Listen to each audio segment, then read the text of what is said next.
starting with a quote, there was an article I read years ago in the Harvard Business Review in an article called Managing the Right Tension. And the authors, Dominic Dodd and Ken Favaro, they were talking about three tensions within organizations that are always, depending on the industry, always being debated. There was the focus on short-term versus long-term results. That was one tension. There was the focus on revenue growth versus profitability. And then there was this whole issue of do we have a strong central organization, a strong control and command from a central, or do we decentralize and allow a lot of the decision-making to be done remotely? And it was in the context of that last tension that the authors made a really interesting observation about the assets that most businesses have. And they said this, they said the most powerful assets are usually intangible. For example, a sense of shared purpose and values that underpin an organization's culture. Now, interestingly, on the books, culture never really shows up as an asset, does it? But how many of you would agree that culture is hugely important to the success of a business? Okay, I'll give you, let me give you a definition first, and I'm going to give you an example. If you go to Merriam-Webster online and you look up the definition of culture, here's what you're going to find in this particular context. It's a predominating pattern of attitudes and behaviors that characterize the functioning of a group or organization. Well, what does that really mean? Well, here's a couple of things that fall into culture. Number one, there's leadership styles. How do we kind of beat people to a pulp and make them do what we want them to do, or are we more of a servant leadership organization? Social norms. How do people have fun together? Do we go out as a group? Does everybody just leave after work and go home and do their own thing? Our values. The way we respond to stress. When things aren't going quite the way we anticipate, how do people behave? How do we celebrate when we hit milestones? Do we celebrate at all? How we communicate? Here's a big one, power and influence. Who really are the go-to people in an organization? And do they always tend to be the same people, or do we give everybody a chance to contribute? How do we manage conflict? These are all, so culture isn't all roses. There's a lot of other things that make up culture too. How do we manage change? At the end of the day, it's how do we do things here that's different than other organizations do things. And that's what defines our culture. The other thing about culture is, even if you don't intentionally plan one, don't they develop anyways? Absolutely. And how many of you would agree that within this group even, there are different little micro-cultures at your different facilities?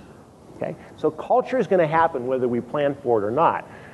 Now, I'll give you an example of one organization that has done probably one of the best jobs at using culture as an asset of any organization out there. And that is the organization that flew me out here almost on time yesterday, Southwest Airlines.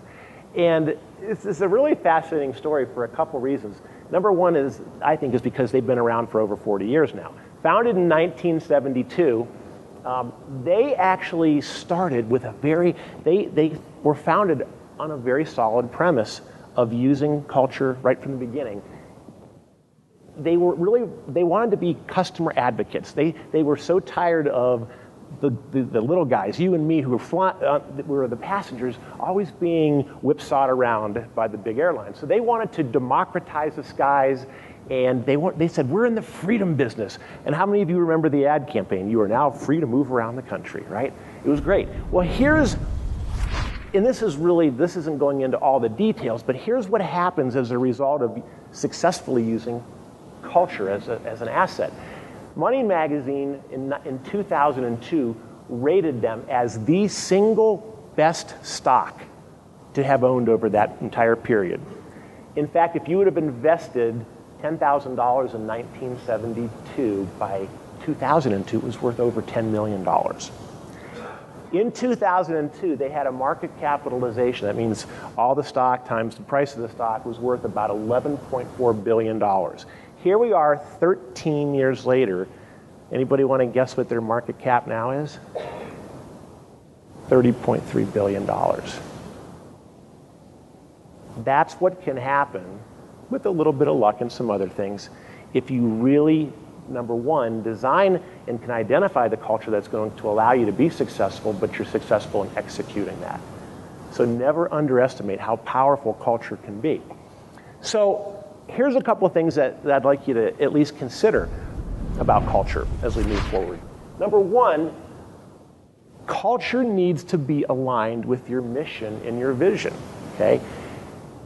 Not all cultures are going to fit all missions and visions. So you got to look at your industry sector, you got to look at a lot of things, and you got to say, what culture is going to allow us to most successfully reach or fulfill our mission and vision? And by culture, by the way, I'm not just talking about something grand and lofty. I'm talking about specific behaviors. What kinds of specific behaviors that are indicative of our culture do we want to foster in this organization? Culture requires buy-in and support. By who? By everybody. Yeah, we have to articulate it, but then everybody's got to be responsible for living it, especially who? Especially the leaders in an organization. This group right here. Everybody else, whether they say it or not, guess who they're watching? They're watching all of you.